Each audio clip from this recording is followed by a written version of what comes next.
Para pemangku kepentingan bahu-membahu memberantas praktik judi online. Kementerian Komdiji mengklaim telah memblokir ratusan ribu situs judi online.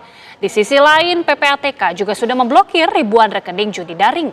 Langkah apa saja yang diupayakan pemangku kepentingan? Selengkapnya dalam Benang Merah, blokir konten dan rekening judo.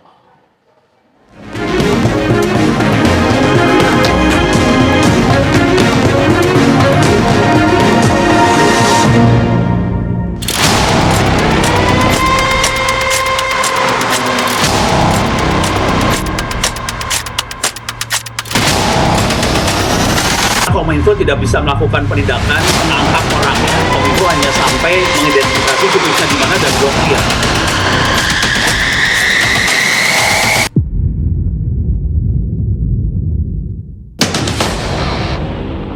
Indonesia darurat judi online. Sepintas terdengar berlebihan, namun bila berkaca pada data, angka tersaji cukup mencengangkan.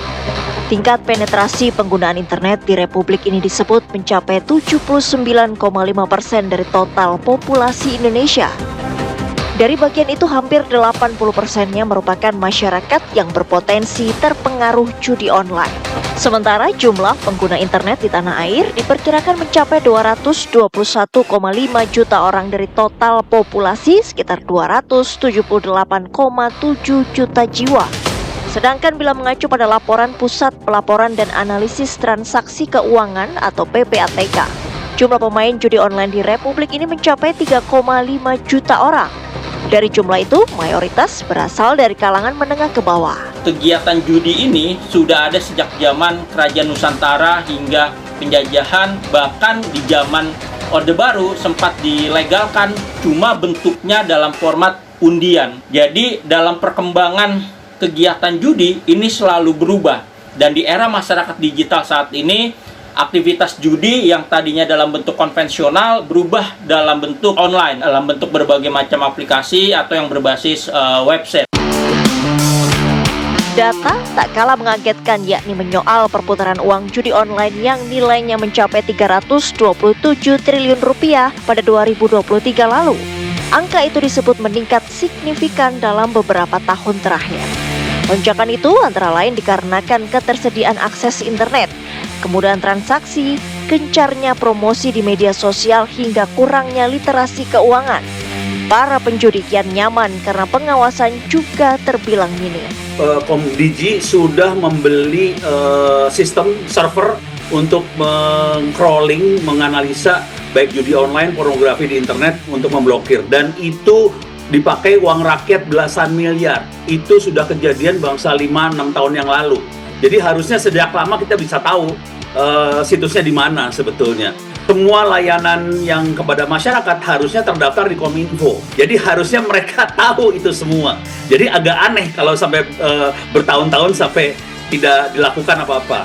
Harusnya dengan data yang tadi, data-data tadi harusnya bisa dilaporkan ke teman-teman di Polri, segala macam untuk melakukan penindakan secara langsung.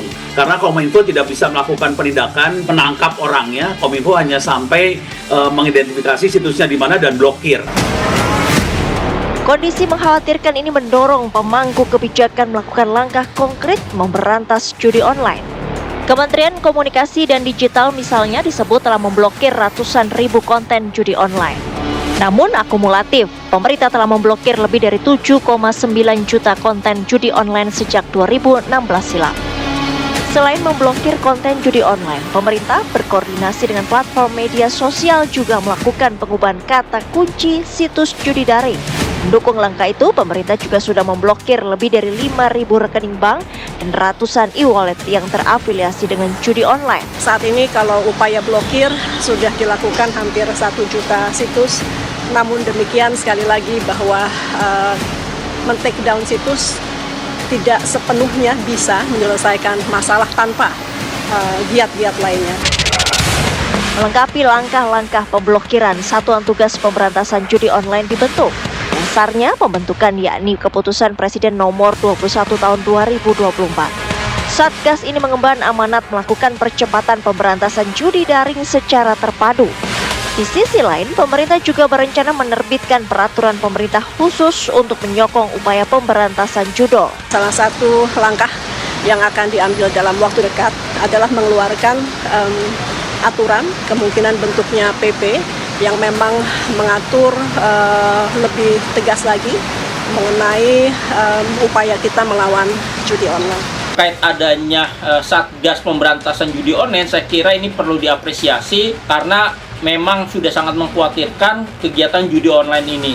Dan tentu sanksinya juga tidak hanya bagi para pemain, harusnya pemerintah juga melakukan pemblokiran dan mengejar para pelaku utama dari pembisnis besar judi online itu sendiri. Jadi jangan memberantas rantingnya, tetapi akarnya harus dicari nih. Akarnya siapa? Ya para pembisnis judi online tersebut. Nah, ini yang harus dicari oleh pemerintah atau diberantas oleh pemerintah melalui aparatur kepolisian, dan tentunya sanksinya harus tegas. Jamak diketahui jika teori terkadang lebih mudah dibanding praktik penerapannya. Pemberantasan judi online pun kerap menghadapi sederet kendala. Keterbatasan sumber daya, teknologi canggih yang membuat penelusuran dan pemblokiran menjadi lebih sulit, hingga kurangnya kesadaran masyarakat yang terus memupuk ilusi ketimbang menghitung untung ruginya judi seiring mengadang ikhtiar pencegahan. Banyak sekali Bu kesulitannya. Satu ya, mengenai bukti yang untuk membuktikan bahwa dia terlibat judi itu. Kemudian siapa yang terlibat dan sebagainya, kan banyak sekali itu. Bukti material kadang-kadang sulit itu. Kalau cuma jejak digital itu kemudian disampaikan, itu prosesnya juga tidak cepat gitu. Nah sekarang begini ya, perkembangan judi setiap hari kita bisa lihat lah. Kalau dari judi online itu kan pakai apa? Pakai digital itu kan sangat berkembang pesat ya. Sementara kalau menindak judi itu ya, itu saya hitung-hitung, saya nggak ngerti persis jumlahnya, tapi mungkin 1% aja nggak nyampe. Karena apa? Kalau untuk menindak judi itu ya, kalau polisi bertindak itu berarti adalah menyidik, kemudian menyampaikan penuntutan sampai kemudian menghakimi kan gitu. Bisa dihitung dengan jari itu yang ditindak oleh polisi itu. Sementara judi ini sebetulnya bisa banyak berkembang justru karena pencegahannya yang gagal.